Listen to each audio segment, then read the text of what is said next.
Assignment education on KET is made possible with generous support from the Neighbor Carter Group at Baird. Wealth management with quality, perspective, honesty, and integrity. The Neighbor Carter Group.rwbaird.com.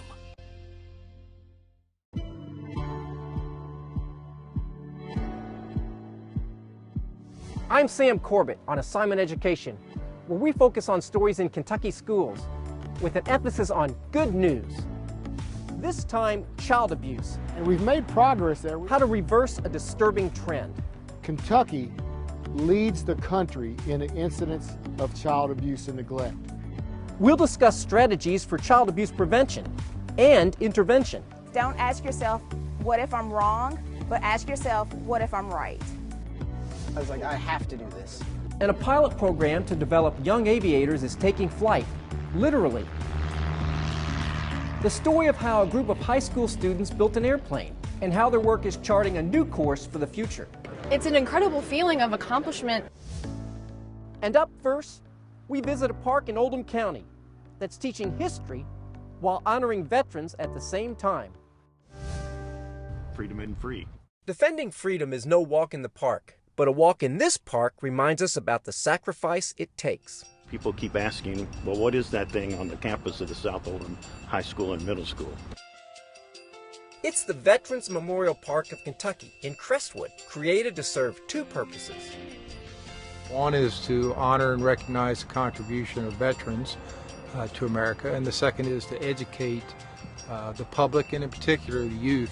Stephen Davis volunteers as a board member for the park. It really is something different and special, not just here in Kentucky, but worldwide. I've traveled worldwide, and it's a really remarkable place for what it does here. And while the park is here to teach, students also have an active role in designing it. It was like, yeah, I want to sign up. What do I have to do? Bryson Sebastian worked on the World War I monument before graduating from Butler High.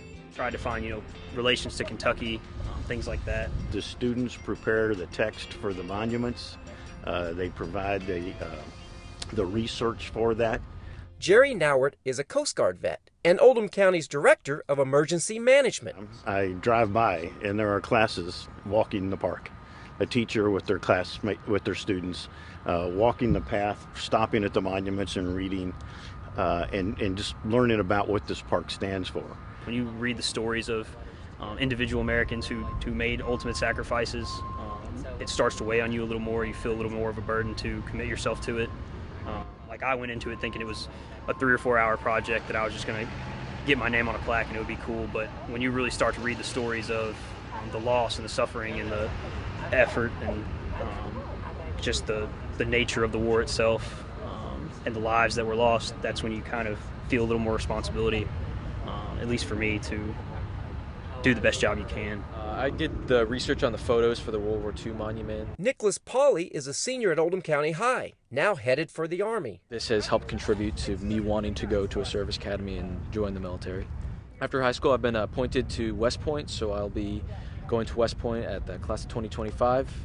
Keeping the history alive is extremely important to being educated people. A path winds through the park, tracing history, with red concrete indicating years of conflict when Americans died. And it's sometimes an eye-opener to the students and anybody else who walks through here. They sacrifice their time and their family to serve our country. Ann Helton's late husband, Don, founded the park. Don had a dream of a $25,000 park. The dream exploded, and now this park will cost about over $1 million when it is complete. And probably it'll keep on going. With continued fundraising, the park is blooming with monuments far beyond original expectations. An Oldham Countyan who lived here is a retired master sergeant from the Army. He approached us and he said, "How much do those monuments cost?" And we told him. And he said, "If I pay for one for World War II, can you get it up before I pass away?" He's still with us, thank God. He's our hero in this county, but Sergeant Howard Griffin is the one who paid for this World War II. We have a bench that commemorates Medal of Honor recipients. There's a POW bench that commemorates an individual who was in a POW camp during World War II. There's also a tribute to Gold Star families. And the Gold Star families are those who have lost a loved one in combat or while on active duty. This photo is actually... I think it is important to learn from the past so we are not doomed to repeat it. If one generation does not learn about what our vets did, then it's all lost. No one will know it. It'll be completely lost, and we don't want that. We need to learn from the bad parts so we can never repeat them again.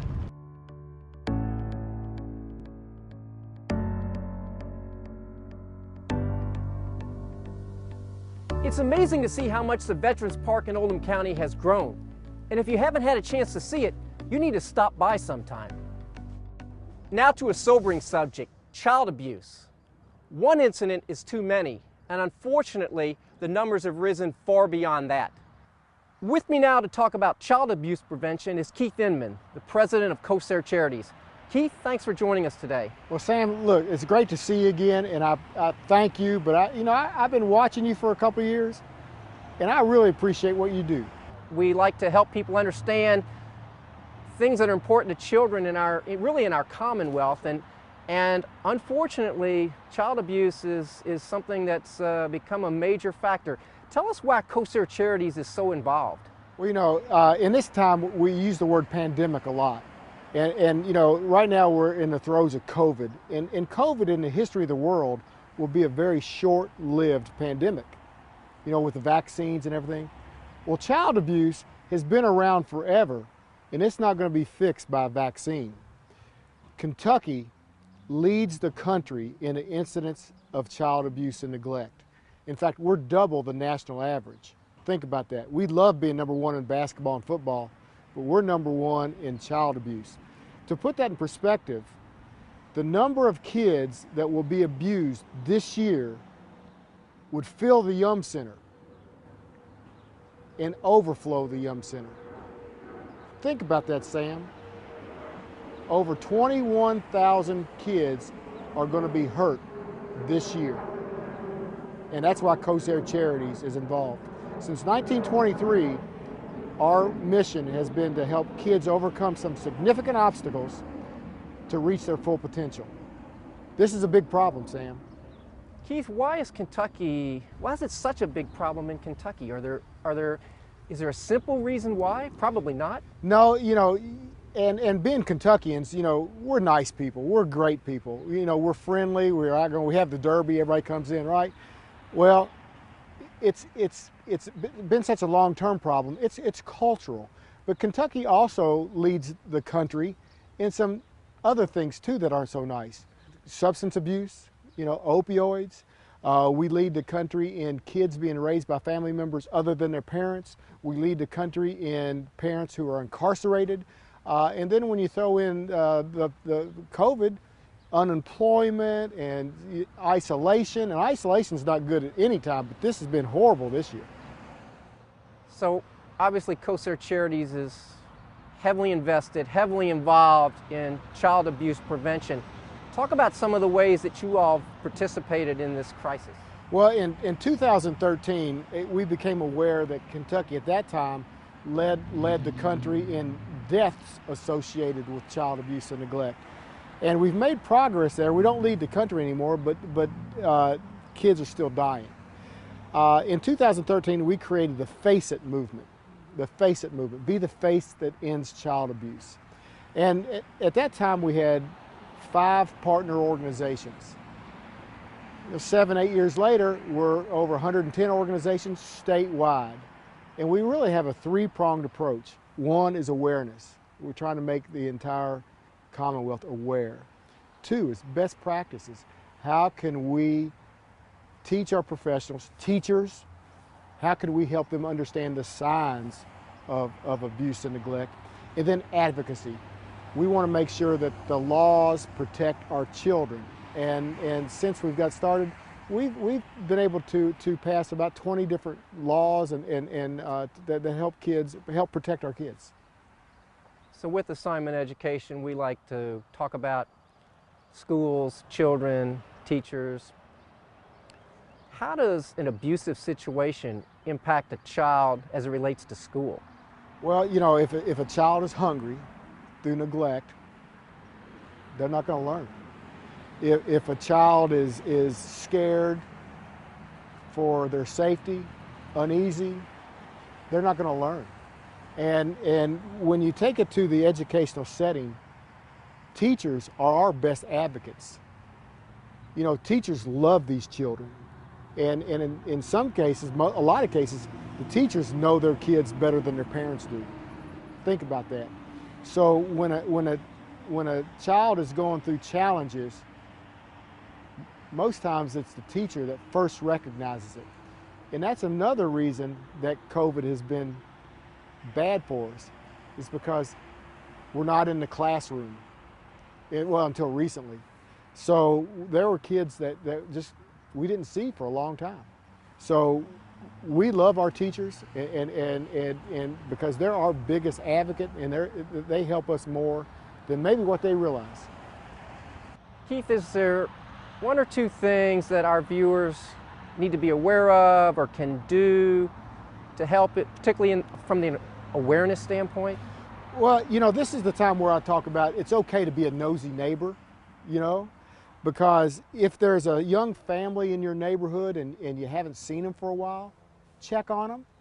If there's a family that you kind of feel like something's going on there, ask if they're okay, ask if they need help. Kentucky is a mandatory, you know, reporting state. If you know of abuse, you need to report it. The best way to do that is faceatabuse.org, you know. So, but know the warning signs. You know, if there's the 10-4 rule, which is for any child under 4, torsos, ears, and neck.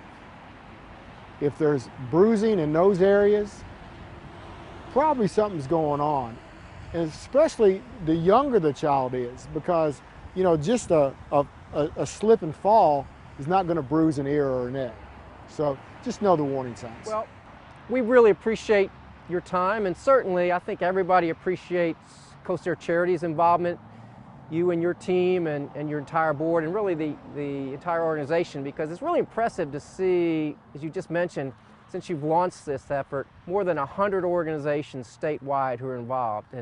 And the other issue is the number of pieces of legislation you all have been able to get through the legislature to help improve the situation. So thanks for your time today, and thanks for all the work you all do. Thank you for what you do, Sam. Continuing our discussion on child abuse, I'm with Sonia Gray, the Executive Director of ECHO.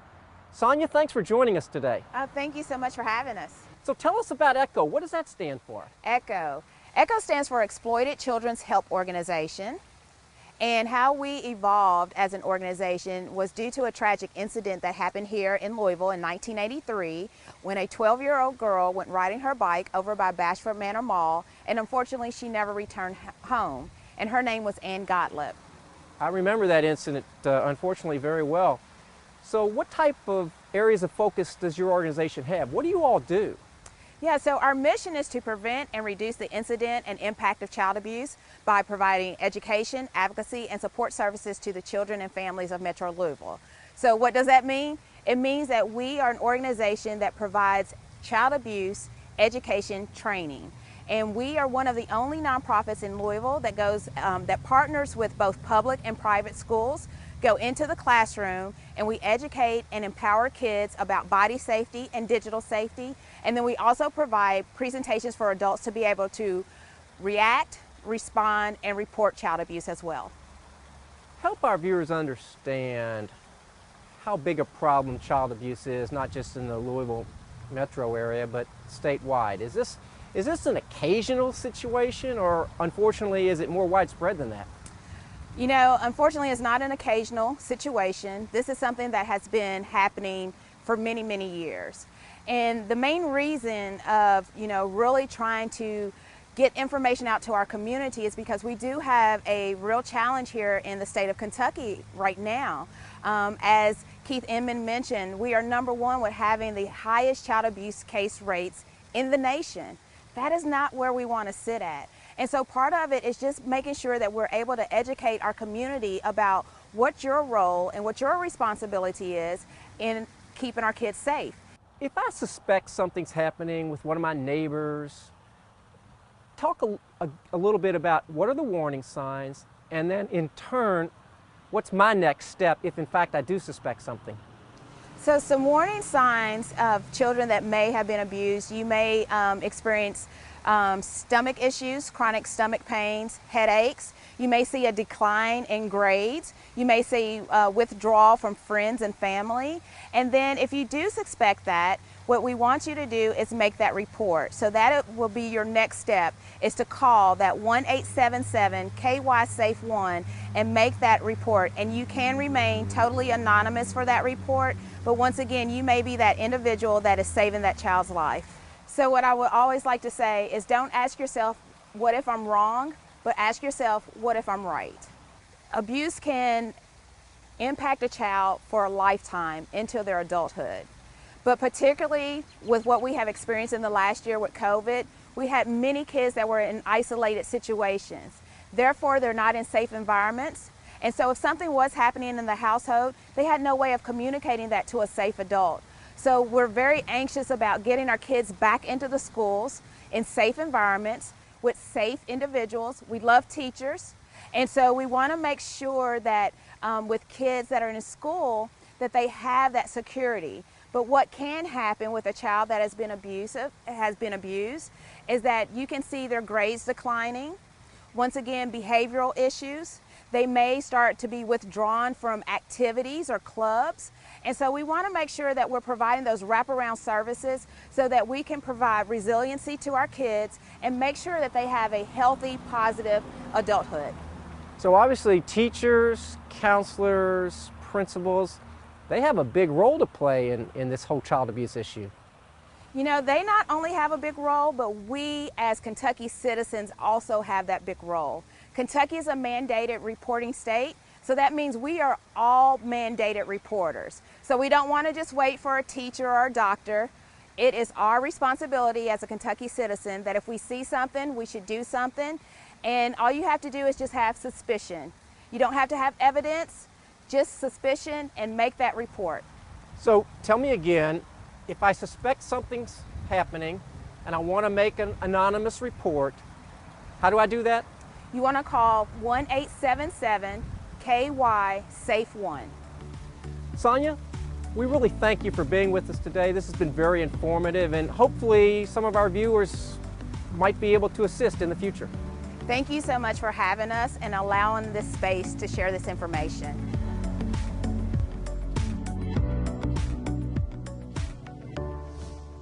And now a follow-up to a story we began covering in 2019 about a cooperative program between several high schools in Nelson County in which students set out to build an airplane. That's a big-time school project.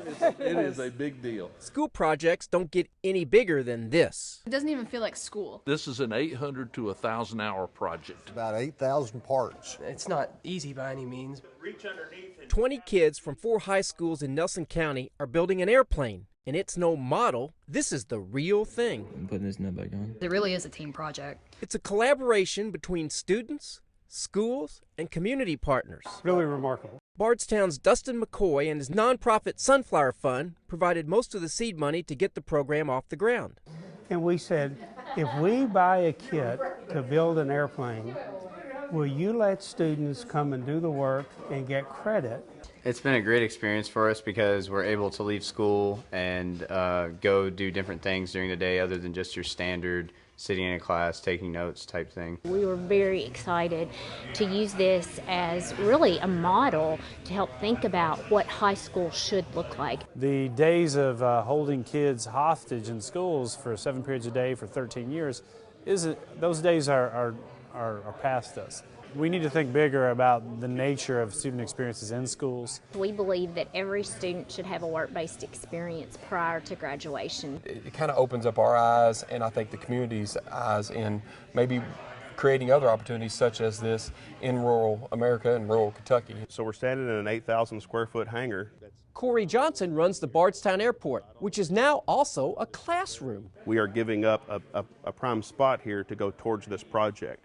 But the benefits of that, even though they're intangible, are hugely outweighing the financial benefits that the board was receiving from this space. The result is one of the most heartening things I've ever had in my life. There's something about being around young people. Bill Hammond is an experienced aviator, making sure the kids are doing everything by the book. They're up to the task and they're proving it. They're getting it done. This thing right here. They're learning communication. They're learning cooperation. They're adding a little bit to their work ethic.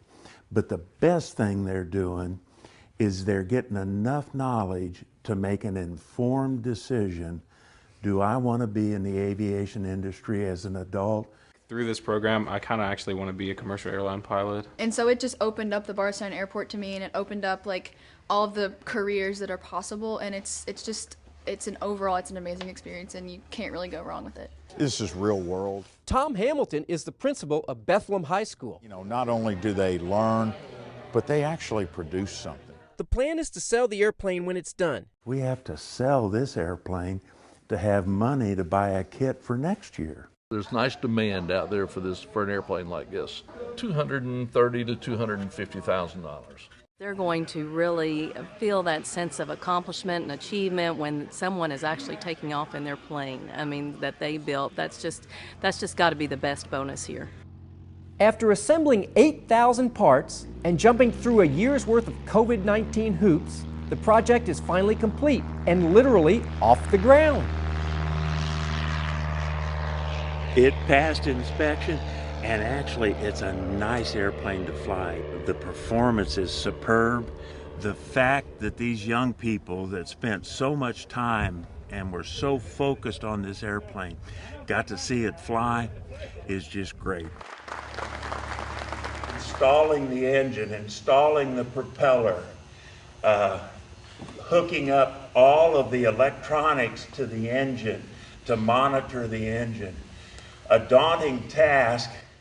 These young types have got every reason to be really proud of what they accomplished because it's a handsome airplane. Oh, yeah. It's an incredible feeling of accomplishment. It's pretty amazing. We started out with some people not knowing which end of the screwdriver to hold on to. These pieces that I had no idea what to do and what they did and what to do with them, and we ended up with young types that could tell if a rivet was correctly driven just by listening to it. I learned way more than I bargained for, in a good way. As we grow up, we kind of look to what we're going to do in our careers, and we quite often look to what somebody in our family has done. If our parents did something, our uncles and aunts, we kind of figure that's what we're supposed to do, and if you don't have aviation in your family, then you don't know. So a lot of the kids that came here are like, this is completely new, and so that's why it's such a great experience, because they can see firsthand, you know, what all the different careers are in aviation. And boy, has it been successful. Now I'm thinking about actually going into maintenance for airplanes. now I know for sure that I'm going to the University of Cincinnati for aerospace engineering, and I could not have done that without this. Motivated, smart kids who really want to participate. These young people in this program have reaffirmed my faith in the youth of America. Just as they had planned to do, they've sold the airplane, generating funds to buy another kit and expand the program to include a flight training school for students at the Bardstown Airport. They learn how to fly the airplane all by themselves. Of course, the instructor makes the first takeoff, but the student makes every takeoff after that. The instructor makes the first landing, but after that first landing, the student is flying the airplane and landing the airplane. I knew how to fly a plane before I can drive. And then there's also a portion of it where they learn to the groundwork and the studies so that they can pass what we call the written test. I'm actually planning, once the program's over, to continue on to my private pilot's license. You don't understand what freedom is like until you're in the cockpit and you have the controls in your hands, and it's not about power or control. It's like you appreciate just how small you are, but how big everything can be from up there. Out of high school, I'm going for aviation mechanics in the Marine Corps. And so it's just a new field that opened a door. It was like, hey, you can actually do this. Like, this is 100% possible. I made great relationships, and I learned a lot about myself and about my learning style and things like that, and I think I'm going to use that in the rest of my life. We're really excited about the future of this program. We are planning for this program to be here for a long time. We always like to end the show with an uplifting story, and I can't think of anything more uplifting than that. Congratulations to everyone in Nelson County that made that happen. I'm Sam Corbett, and we'll see you again with more good news from our Kentucky schools on Assignment Education.